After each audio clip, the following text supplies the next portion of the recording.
On her way home, the woman unexpectedly encountered an alien. The alien, Paulson, claimed to be from the Andromeda Nebula. It wanted to offer the woman a job with a very generous payment. At first, the woman thought it must be a prank, and didn't take it seriously. However, when she heard the pay was 1,000 euros a day, paid in cash, she quickly asked what the job entailed. To her surprise, Paulson replied, "You don't have to do anything, just lie there calmly." The woman felt the job was inappropriate, and didn't want to waste any more time, but Paulson kept following her, explaining that he was a member of a research team. He was very interested in middle-aged human females. If the woman could agree to help, her contribution to alien civilization would be invaluable. With no other option, the woman asked when the job would start. Unexpectedly, just as she finished speaking, a huge UFO appeared above her. In the blink of an eye, it sucked both of them inside and gradually disappeared into the clouds. The woman found herself lying on a bed, made of an unknown material. Paulson began removing her organs. The entire surgical process was painless and smooth, quite astonishing. The woman found it very strange. Her heart had been taken out,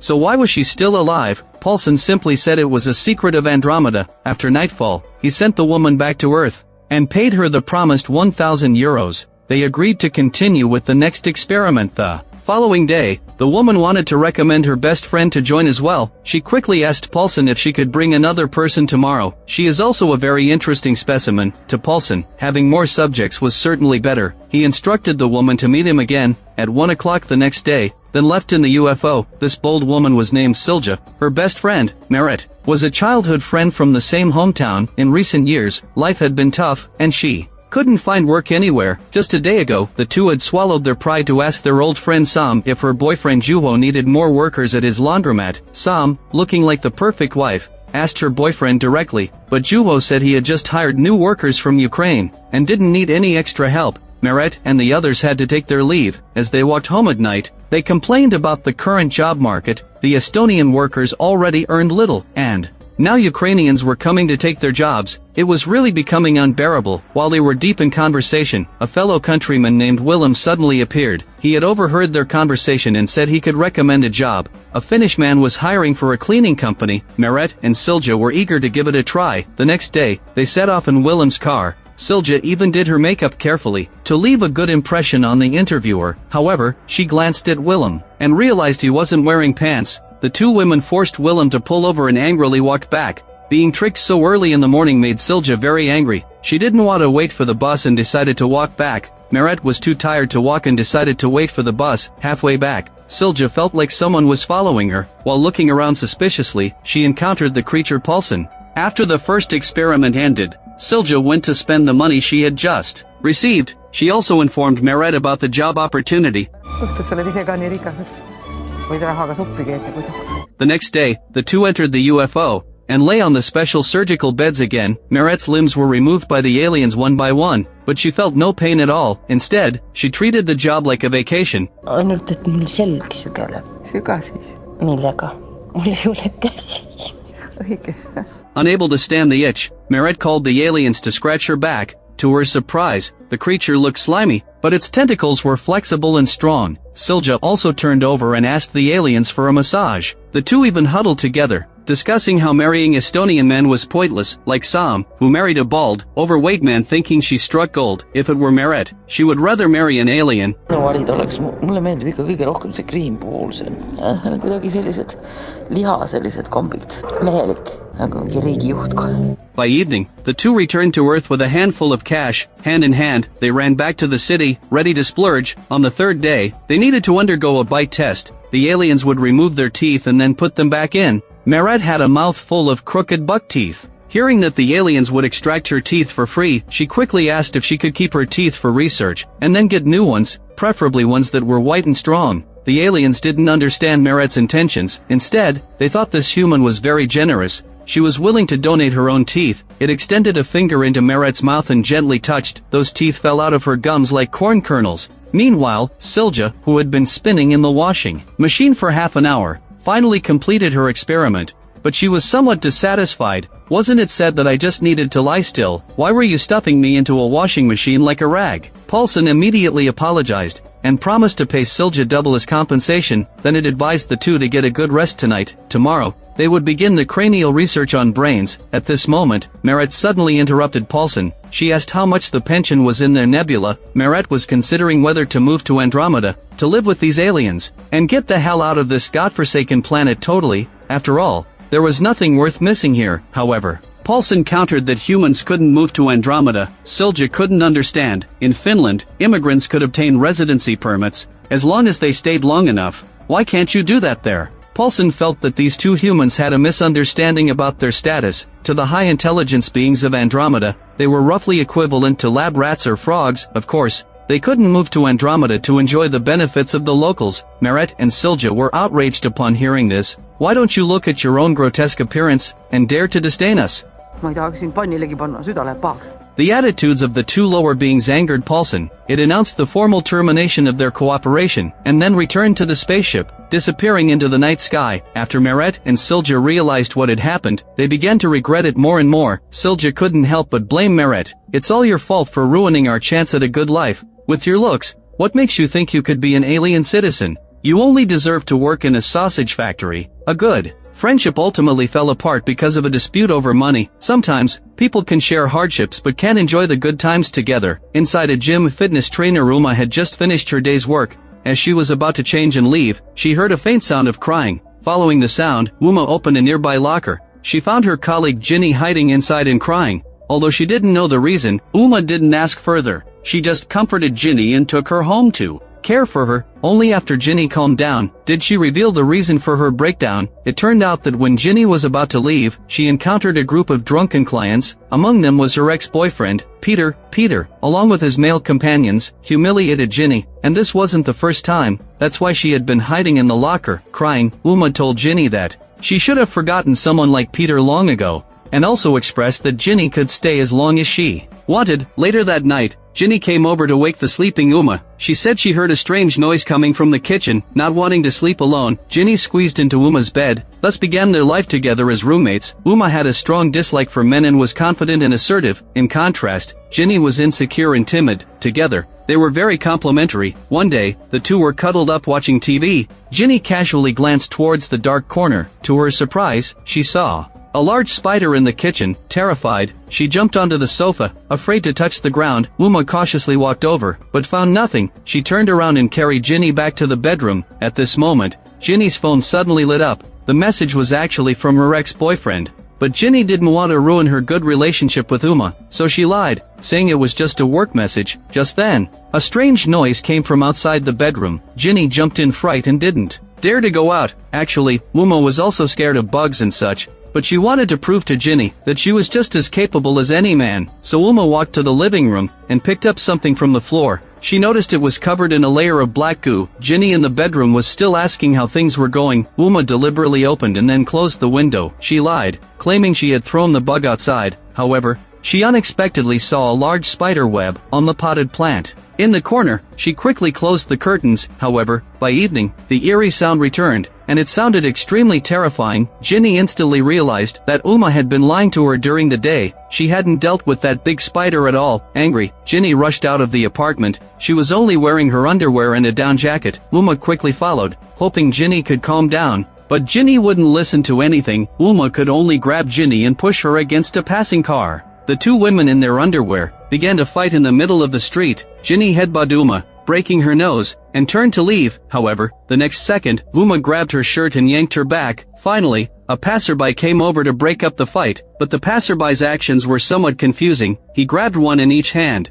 and shoved Uma and Ginny into his own refrigerated truck. Inside, it was filled with half a pig hanging from hooks. The man closed the door and continued driving. He then took the two girls to the police station. A few young officers took Uma and Ginny to the office to take their statements. Näidake mulle nüüd, kui suur see teie ämblik olla võis?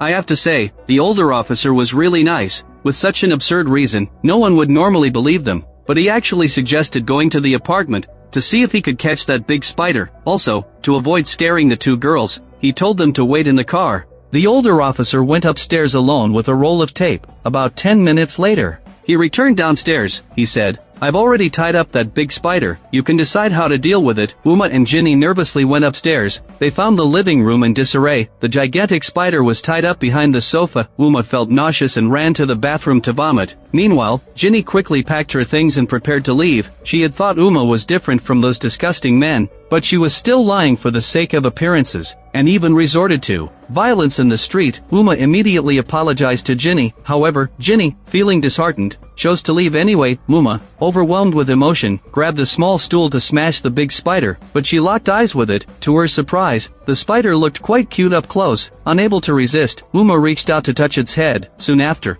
the older officer gave an interview to a news station. He reported that the police had received multiple reports about giant spiders recently. In fact, they were very gentle creatures that simply needed human companionship. Therefore, the police urged citizens not to panic. Meret was staring blankly at the television. Since her argument with Silja, she had rarely gone out. At this moment, Silja, who had been in a cold war with her for days, called again. She said, "Someone in Sweden has asked me to be a nanny. Do you want to come with me?" Meret felt very touched upon hearing this. She hadn't expected Silja would still want to include her. Meanwhile, on her way home, Ginny was stopped by her ex-boyfriend and a few thugs. He was angry that Ginny hadn't answered his calls, and was entangled with another woman, so he intended to teach her a lesson. Just as Ginny was about to be beaten to death by 3 big men, a passerby fortunately came over to intervene. However, they were outnumbered. Though the passerby was well-meaning, he also got beaten up. Halfway through the fight, they heard the sound of police sirens and, fearing trouble, quickly left. Ginny, clutching her stomach, crawled over to the passerby. The brave young man was named Yuri. He worked at the same auto repair shop as Ginny's ex-boyfriend, Peter. The mechanics, when gathered,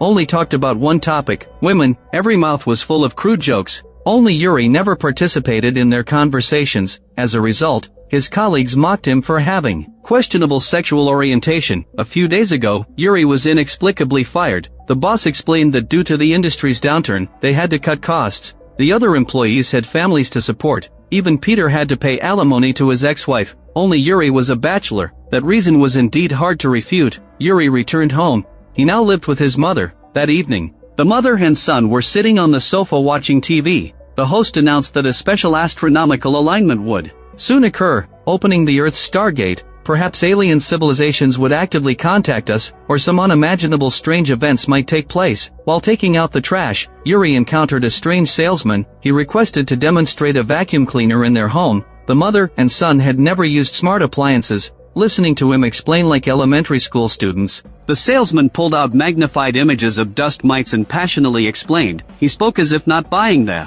vacuum today would result in being bitten by dust mites tomorrow. However, the price of his product was simply too high. If paying in installments, it would cost 12,000 euros. Paying in full would still be 10,000 euros. The salesman noticed the two were hesitating, and quickly changed the vacuum head. He said this machine could also provide back massages. You can spray some perfume into the suction and shake it, which would help freshen the air. The old lady was flattered, and almost ready to take out her travel savings. Fortunately, Yuri stopped his mother just in time, and made up an excuse to ask the salesman to leave. However, the salesman requested to use the bathroom before leaving. In the middle of the night, Yuri was suddenly awakened by someone calling. He thought it was his mother calling, but his mother was fast asleep in the bedroom. Yuri didn't think much of it and pulled out a men's magazine. He wanted to take the opportunity to relieve some personal tension. After all, there was only one bedroom in the house. He usually slept on the sofa in the living room, with no privacy at all. To muffle the noise, Yuri turned on the television. The late-night show was still discussing aliens. It mentioned that